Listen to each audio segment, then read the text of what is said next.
Hello दोस्तों, नमस्कार। आइए तो आपका अपना चैनल BSP GK GS में आपका हार्दिक अभिनंदन है और हम पुनः आपके लिए 10 इम्पोर्टेंट क्वेश्चन लेकर के आए हैं, जिसमें आपको बिहार SSC, बिहार दरोगा, BPSC शिक्षक और ये वर्तमान समय में जो बिहार पुलिस की परीक्षा आई हुई है, इसके लिए आपको बहुत ही इम्पोर्टेंट क्वेश्चन है। निश्चित रूप से मेरे अनुभव के हिसाब से लग रहा है कि आपको निश्चित रूप से ये क्वेश्चन इसमें से फंसेगा। यदि आपको ये क्वेश्चन फंसेगा तो निश्चित रूप से आप इसमें ये पढ़ने का प्रयास करें, इसको देखने का प्रयास करें और शेयर करें। और अच्छा लग रहा है तो कमेंट के साथ साथ इसका ये सब्सक्राइब भी करें और बेल आइकन को दबा दीजिए, जिससे कि हम जो भी वीडियो डालें तो आप तक पहुंच जाए। चलिए तो हम चलते हैं। आज हम लेके आए हैं पॉलिटिकल साइंस में पुनः 10 क्वेश्चन। ये 10 क्वेश्चन में पहला क्वेश्चन कहता है कि प्रथम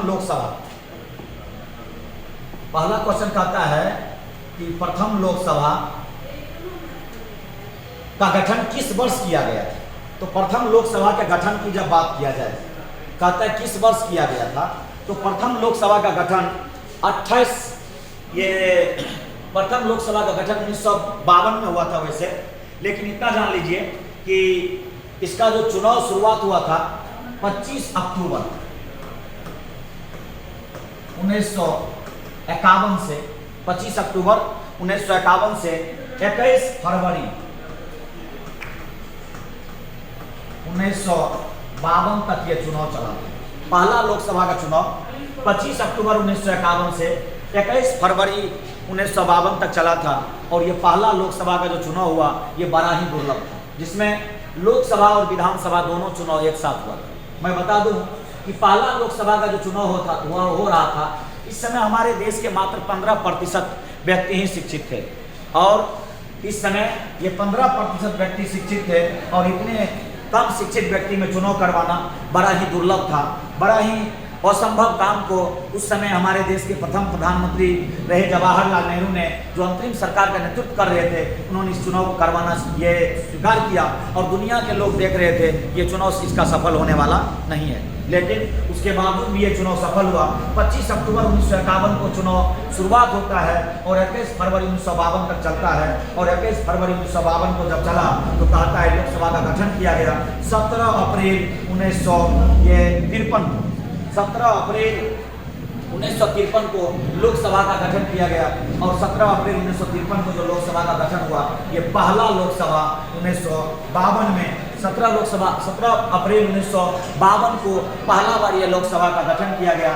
और तब से ये लोकसभा का चला और कहा जाता है प्रथम लोकसभा का गठन जो है ये किया गया 17 अप्रैल 1952 को। 17 अप्रैल 1952 को पहला लोकसभा का गठन किया गया था। 25 अक्टूबर 1951 से चुनाव शुरू हुआ और 21 फरवरी 1952 तक ये चुनाव चला था। चलिए तो इसका आंसर होगा, यानी 1952 में पहला लोकसभा का गठन किया गया 17 अप्रैल 1952 को। नेक्स्ट क्वेश्चन को चलते हैं। कहता है एक संसद की सीट को रिक्त घोषित किया जा सकता है। एक संसद की सीट को रिक्त घोषित किया जाता है यदि वह सदन से लगातार कितना दिन तक के लिए अनुपस्थित रह सकता है। तो सीधा जानिए, यदि कोई भी व्यक्ति जो लोकसभा का सदस्य है या राज्यसभा का सदस्य है, यदि वह 60 दिन तक सदन से अनुपस्थित रहता है तो उसका रिक्त माना जाएगा सीट को। यानी वह अनुपस्थित रहता है तो उसके सीट को घोषित कर दिया जाएगा। कौन सी? ये सीट रिक्त हो गया। यानी इसका आंसर होगा आपको 2 माह। इसका आंसर होगा 2 माह, यानी 2 माह के लिए ये सीट को रिक्त घोषित कर दिया जाता है। यानी यदि 60 दिन तक कोई भी सदन में संसद सदस्य नहीं जाता है, अपना उपस्थित नहीं देता है, तो वह सीट को रिक्त घोषित किया जाता है। चलिए नेक्स्ट क्वेश्चन को बढ़ते हैं। कहता है धन विधेयक को कौन प्रमाणित करता है? धन विधेयक, वैसे 110 में धन विधेयक को परिभाषित किया गया है। अनुच्छेद 110 में धन विधेयक के संबंध इसको ये कहा गया है कि धन विधेयक जो है, ये धन विधेयक को राष्ट्रपति के अनुशंसा पर सदन में लाया जाएगा, लोकसभा में प्रस्तुत किया जाएगा।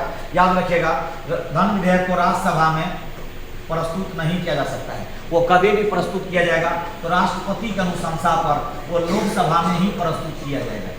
राष्ट्रपति की अनुशंसा पर वो लोकसभा में ही प्रस्तुत किया जाएगा। धन विधेयक को राष्ट्रपति की अनुशंसा पर प्रस्तुत किया जाएगा, लेकिन कोई भी विधेयक धन विधेयक है या नहीं, इसको स्पीकर ये साबित करता है, प्रमाणित करता है कि वह धन विधेयक है या नहीं। इसको स्पीकर साबित करता है कि वह धन विधेयक है या नहीं। और यदि स्पीकर कह दिया कि यह धन विधेयक है और यदि स्पीकर कह दिया कि यह धन विधेयक नहीं है, तो उसको सुप्रीम कोर्ट तक में भी चैलेंज नहीं किया जा सकता है। यानी धन विधेयक के संबंध में राष्ट्रपति से प्रस्तुत करता है राष्ट्रपति लोकसभा में, लेकिन स्पीकर उसको प्रमाणित करता है या धन विधेयक है कि नहीं है, तो कहता है धन विधेयक तो कौन प्रमाणित करता है, अनुच्छेद 110 में इसका चर्चा है। और कौन प्रमाणित करता है, तो स्पीकर प्रमाणित करता है, यानी लोकसभा अध्यक्ष प्रमाणित करता है कि धन विधेयक है या नहीं। जबकि धन विधेयक को राष्ट्रपति ये लोकसभा में प्रस्तुत करता है, और धन विधेयक जब पास होता है तो वह 14 दिन के लिए राज्यसभा को पावर दिया जाता है। यदि 14 दिन में राज्यसभा उसको संशोधन करके लौटा दिया तो भी, और नहीं भी लौटाया, तो राज्यसभा को, ये लोकसभा को इतना पावर है कि लोकसभा को इतना अधिकार दिया गया है कि धन विधेयक के संबंध में राज्यसभा के बात को माने या ना माने, उससे कोई फर्क नहीं पड़ता है। तो धन विधेयक को स्पीकर के द्वारा प्रमाणित किया जाता है, जो लोकसभा ये क्या कहते हैं, धन विधेयक है या नहीं। तो इसका आंसर होगा स्पीकर, और राष्ट्रपति के अनुशंसा पर, राष्ट्रपति की सहमति पर लोकसभा में प्रस्तुत किया जाता है। नेक्स्ट क्वेश्चन है कि राज्यसभा के सदस्यों का चुनाव कितनी अवधि के लिए किया जाता है। वैसे जान जाइए, संविधान के अनुच्छेद 80 में राज्यसभा के संबंध में विस्तृत चर्चा किया गया है। संविधान के अनुच्छेद 80 में राज्यसभा के संबंध में विस्तृत चर्चा किया गया है, और यह कहा गया है कि अनुच्छेद 83 के 1 में कि राज्यसभा का सदस्य का चुनाव जो होगा वो कितने के दिन के लिए किया जाएगा। तो याद रखिएगा, राज्यसभा के सदस्य का चुनाव 6 वर्ष के लिए किया जाता है। इसका सदस्य प्रत्येक 2 वर्ष पर 1/3 सीट खाली होते रहता है। प्रत्येक 2 वर्ष पर 1/3 सीट राज्यसभा का खाली होते रहता है। और राज्यसभा में वर्तमान में 245 सीट है। 245 राज्यसभा में 245 सीट है। बिहार विधानसभा 243, राज्यसभा में 245, जिसमें 233 निर्वाचित होकर आता है और 12 सदस्य को राष्ट्रपति मनोनीत करता है। तो राज्यसभा का विस्तृत चर्चा किया गया संविधान का अनुच्छेद ये 80 में, लेकिन ये जो कहता है राज्यसभा सदस्य का चुनाव कितने अवधि के लिए किया जाता है, 83 के 1 में कहा गया है 6 वर्ष के लिए किया जाता है। और राज्यसभा उच्च सदन होता है, उच्च सदन होता है, और लोकसभा निम्न सदन होता है। जबकि राज्यसभा अस्थायी सदन है, लोकसभा वो अस्थायी सदन है। लोकसभा 5 वर्ष पर भंग कर दिया जाता है, और राज्यसभा भंग नहीं होता है। ये लगातार इसका कार्यकाल ये 6 वर्ष का होता है एक सदस्य का, जबकि ये अस्थायी सदन है। प्रत्येक सदस्य का ये 6 वर्ष पर ये इसको हटा दिया जाता है, और ये 2 वर्ष पर ये इसका जो है 1/3 सीट खाली होते रहता है, और फिर से नए सदस्य चुन करके आते रहते हैं। तो राज्यसभा के सदस्य का कार्यकाल यदि पूछ दे कितने अवधि के लिए चुना जाता है, तो 6 वर्ष के लिए। नेक्स्ट क्वेश्चन कहता है, वह प्रथम प्रधानमंत्री कौन थे जिन्होंने संसद सत्र में उपस्थित हुए बिना त्यागपत्र दे दिए। बड़ा इंपॉर्टेंट क्वेश्चन है, बराबर पूछता है। उत्तर प्रदेश से एक व्यक्ति बने थे, किसान का बेटा था चौधरी चरण सिंह। मात्र 23 दिन के लिए प्रधानमंत्री बने थे, 23 दिन के लिए। ये चौधरी चरण सिंह उत्तर प्रदेश से थे, ये मात्र 23 दिन के लिए प्रधानमंत्री बने थे। कहा जाता है 1977 में जनता पार्टी बनी थी, और जनता पार्टी मोरारजी देसाई के नेतृत्व में प्रधानमंत्री बने थे। मोरारजी देसाई कांग्रेस के लंबे समय यानी 30 वर्ष के सरकार को उखाड़ करके जेपी के नेतृत्व में जब छात्र आंदोलन हुआ था 1977 में मोरारजी देसाई प्रधानमंत्री बने, और मोरारजी देसाई के प्रधानमंत्री काल में ये चौधरी चरण सिंह गृह मंत्री थे, और गृह मंत्री थे। और इसके संपर्क में इन्होंने, इंदिरा गांधी ने अपनी पार्टी का इसको बहुमत दे दिया। इनको कहा गया कि हम आपको बाहर समर्थन करते हैं, आप ये क्या कहते हैं, मोरारजी देसाई की सरकार से निकल जाइए, हम आपको समर्थन करते हैं, आप प्रधानमंत्री बन जाइए। और वही हुआ। इंदिरा गांधी ने, ये 2 साल चला, 77 से 79 तक ये चला मोरारजी देसाई की सरकार। इसी सरकार में ये चौधरी चरण सिंह गृह मंत्री थे, और कहा जाता है चौधरी चरण सिंह जब गृह मंत्री थे, इसी दरमियान 28 जुलाई से लेकर के 28 जुलाई से लेकर के 28 जुलाई से लेकर के कहा जाता है कि 20 अगस्त 1979 तक ये प्रधानमंत्री रहे थे। 28 जुलाई 1979 से 20 अगस्त 1979 तक चौधरी चरण सिंह प्रधानमंत्री रहे थे। ये मोरारजी देसाई के सरकार से निकल करके इंदिरा गांधी के सरकार के समर्थन से प्रधानमंत्री बने। मात्र 23 दिन प्रधानमंत्री, 23 दिन। और जब बहुमत साबित करने के लिए आया, कहा गया, तो कहा जाता है ये प्रधानमंत्री तो राष्ट्रपति ने इसको शपथ दिला दिया, लेकिन प्रधानमंत्री तो बन गए, लेकिन 23 दिन के अंदर में जब बहुमत साबित करने का समय आया, इंदिरा गांधी ने अपना समर्थन उसको वापस नहीं दे करके अपना समर्थन वापस ले लिए। और इंदिरा गांधी ने इसकी सरकार को, बेचारा कभी लोकसभा में भी नहीं उपस्थित हो सके और सरकार गिर गई। और कहा जाता है 1980 तक 14 जनवरी तक ये पद पर रहे, लेकिन कार्यवाहक प्रधानमंत्री के रूप में रहे।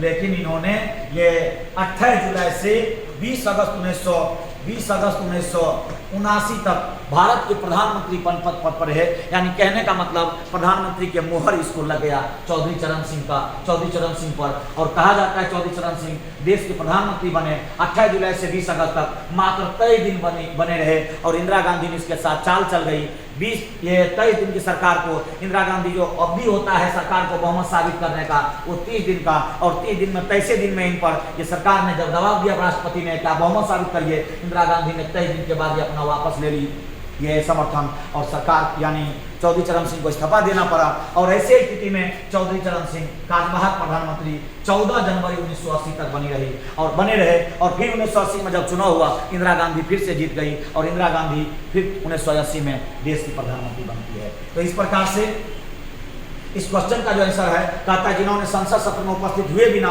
त्यागपत्र दे दिया, यानी इंदिरा गांधी के समर्थन नहीं देने के बाद 23 दिन प्रधानमंत्री रहे और इन्होंने त्यागपत्र दे दिया, तो चौधरी चरण सिंह। क्वेश्चन बराबर पूछता है ऐसा कौन सा प्रधानमंत्री है जो कभी लोकसभा में भी उपस्थित नहीं हो पाए, तो वो चौधरी चरण सिंह थे।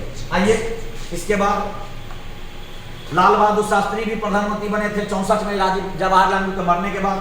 66 में इसकी मृत्यु हो गई। इंदिरा गांधी भी प्रधानमंत्री बनी थी 66 के बाद, ये इंदिरा गांधी प्रधानमंत्री बनी और फिर 84 में मर गई। बीच में ये 77 में मोरारजी देसाई प्रधानमंत्री बने थे। मोरारजी देसाई 77 से लेकर 79 तक ये प्रधानमंत्री रहे थे। और चौधरी चरण सिंह के बारे में अभी तो बते गए थे। नेक्स्ट क्वेश्चन कहता है बिहार में वर्ष 1937 में गठित प्रथम भारतीय मंत्रिमंडल का नेतृत्व किसने किया था? 1935 के भारत शासन अधिनियम के तहत 1937 में देश के 11 प्रांत में चुनाव हुआ। देश के 11 प्रांत में चुनाव हुआ। इसमें 8 प्रांत में कांग्रेस ने बहुमत में सरकार बनाई और 2 प्रांत में मुस्लिम लीग और 1 प्रांत में यूनियनिस्ट पार्टी और कृषक प्रजा पार्टी ने मिलकर सरकार बनाया। इस प्रकार 11 प्रांत के चुनाव में कांग्रेस ने 5 प्रांत में बहुमत में सरकार बनाई और 3 प्रांत में मिलजुल के सरकार बनाई। और इसी दरमियान बिहार में जो चुनाव हुआ, बिहार में ये चुनाव हुआ, लेकिन कांग्रेस ने अपना सरकार नहीं बना पाया। कहा जाता है 1937 के चुनाव में बिहार में ये मोहम्मद यूनुस खान को 3 महीना के लिए प्रधानमंत्री बनाया गया। 1937 के चुनाव जो ये चुनाव हुआ था, उस समय प्रधानमंत्री होता था, मुख्यमंत्री नहीं। तो मोहम्मद यूनुस खान को 3 महीना के लिए प्रधानमंत्री बनाया गया। फिर बाद में मोहम्मद यूनुस खान ये हट गए और फिर से जब कांग्रेस मंत्रिमंडल का गठन हुआ, उसके बाद डॉक्टर श्रीकृष्ण सिंह प्रधानमंत्री बने। याद रखिएगा, जब 1937 के चुनाव में पूछे पहला बार बिहार में कौन प्रधानमंत्री बने थे, तो मोहम्मद यूनुस खान। उसके बाद डॉक्टर श्रीकृष्ण सिंह, और डॉक्टर श्रीकृष्ण सिंह सबसे ज़्यादा दिन तक बिहार के मुख्यमंत्री के पद पर भी रहे थे। और इस बार यदि नीतीश कुमार पूरा का पूरा कार्यकाल ये नवंबर तक पार कर लेते हैं, तो सबसे ज़्यादा दिन तक मुख्यमंत्री बनने का रिकॉर्ड नीतीश कुमार के नाम हो जाएगा। आइए इसके बाद नेक्स्ट क्वेश्चन की ओर चलते हैं। कहता है संसद के दोनों सदनों के सदस्य रहे बिना कोई व्यक्ति कब तक मंत्री के रूप में बना रह सकता है? यह अनुच्छेद 75 यानी अनुच्छेद 75 में प्रधानमंत्री के बारे में चर्चा किया गया है। और अनुच्छेद 75 के 5 में यह कहा जाता है कि कोई भी सदस्य बिना संसद सदस्य रहे हुए भी भारत के संसद में यानी केंद्र में मंत्री बन सकते हैं और राज्य में भी मंत्री बन सकते हैं। लेकिन यह अनुच्छेद 75 के 5 में कहता है कि कोई भी व्यक्ति यदि लोकसभा और राज्यसभा का सदस्य नहीं भी बन पाता है, तो फिर भी 6 महीना तक वो किसी भी मंत्री के पद पर रह सकता है। लेकिन 6 महीना के अंदर में उसको राज्यसभा या लोकसभा का सदस्य बनना होगा।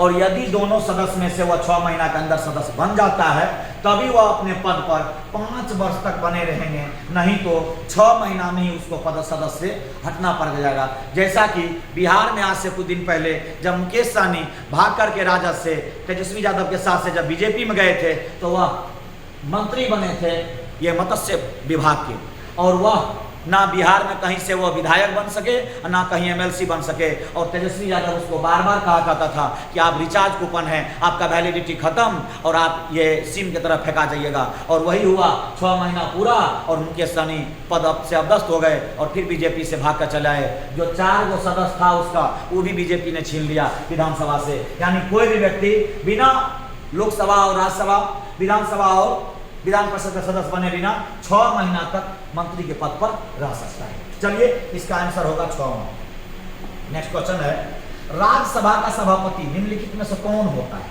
राज्यसभा का सभापति निम्नलिखित में से कौन होता है? तो राज्यसभा का सभापति का जब बात किया जाए तो राज्यसभा का सभापति याद रखिएगा ये पदेन सभापति होता है। पदेन सभापति होता है। जो राज्यसभा का सभापति हो, जो भारत का उपराष्ट्रपति होगा वही राज्यसभा का क्या होगा? सभापति होगा। ये पदे से जुड़ा हुआ है, संविधान में ये पदे से जोड़ दिया गया है कि जो राज्यसभा का सभापति होगा वही जो देश का उपराष्ट्रपति होगा वही राज्यसभा का क्या होगा? सभापति होगा। और ये भारत का जो उपराष्ट्रपति होते हैं वही राज्यसभा के सभापति होते हैं। यानी राज्यसभा का सभापति पद से जुड़ा हुआ है, जो भारत का उपराष्ट्रपति होगा और वही राज्यसभा का सभापति होगा। ये उपराष्ट्रपति राज्यसभा के सभापति के रूप में काम करते हैं। चलिए नेक्स्ट क्वेश्चन की ओर बढ़ते हैं। कहता है लोकसभा और राज्यसभा की संयुक्त बैठक किसके द्वारा आहूत की जाती है?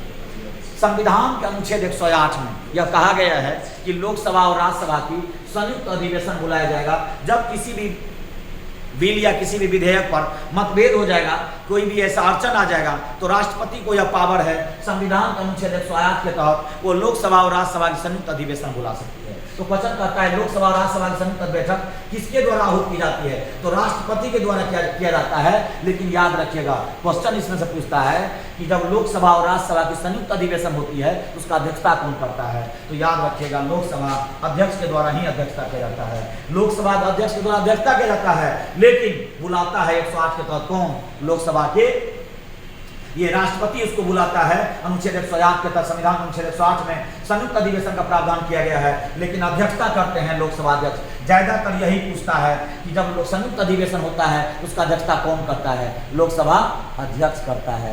लोकसभा अध्यक्ष करता है, राष्ट्रपति बुलाते हैं और अध्यक्षता लोकसभा अध्यक्ष करता है। नेक्स्ट क्वेश्चन की ओर आइए। अनुच्छेद 81 निम्नलिखित में किसके गठन का प्रावधान करता है? वैसे एक ट्रिक है सरल। स्व से हो गया संसद, र से हो गया राज्यसभा और ल से हो गया लोकसभा। इसका ट्रिक है सरल। तो इसका जो होगा ये अनुच्छेद है, अनुच्छेद 79, 80 और 81। अनुच्छेद 79 में संसद के बारे में विस्तृत चर्चा किया गया है, तो अनुच्छेद 80 में राज्यसभा के बारे में विस्तृत चर्चा किया गया है, अनुच्छेद 81 में लोकसभा के बारे में विस्तृत चर्चा किया गया है। इसी को ये ट्रिक बनाया हुआ है सरल। ये 79, 80 और 81 संसद के बारे में विस्तृत चर्चा है 79 में, 80 में राज्यसभा के बारे में है और 81 में लोकसभा के बारे में है। तो कहता अनुच्छेद 81 में किसके गठन का प्रावधान करता है? तो अनुच्छेद 81 लोकसभा के गठन का प्रावधान करता है। यानी संविधान का अनुच्छेद 81 में लोकसभा का गठन किया जाता है। 5 वर्ष पर संविधान का अनुच्छेद 85 के द्वारा ही 5 वर्ष पर ये लोकसभा को राष्ट्रपति के द्वारा भंग कर दिया जाता है। ये मंत्रिपरिषद कहने पर राष्ट्रपति के द्वारा भंग किया जाता है। लोकसभा अस्थायी सदन है और लोकसभा पहला सदन है, दूसरा सदन राज्यसभा होता है, लेकिन उच्च सदन राज्यसभा और निम्न सदन लोकसभा होता है। लोकसभा के सदस्य बनने के लिए 25 वर्ष और राज्यसभा के सदस्य बनने के लिए 30 वर्ष की योग्यता होनी चाहिए। इस प्रकार आपका ये 10 क्वेश्चन हो गया। इसी के साथ ये जरूर इसको देखिए। और हमें लगता है इसमें से एक क्वेश्चन नहीं कई क्वेश्चन हम बोलते हैं, बोलने के क्रम में आप लोग को लगता है कि थोड़ा ज़्यादा बात बोल देते हैं, इससे आपको फायदा होगा। इसमें से कई क्वेश्चन निकलेगा, इसीलिए निश्चित रूप से देखिए। और यदि सब्सक्राइब नहीं किए हुए हैं निश्चित सब्सक्राइब कर दीजिए, और हो सके तो थोड़ा सा कष्ट करके शेयर कर दीजिएगा, तो दूसरा के पास भी पहुँच जाएगा। कर भला तो हो भला, दूसरा का भला होगा तो आपका भला ऊपर वाला ही करने वाला है, इसीलिए थोड़ा सा कष्ट जरूर करिएगा। जय हिंद, जय भारत।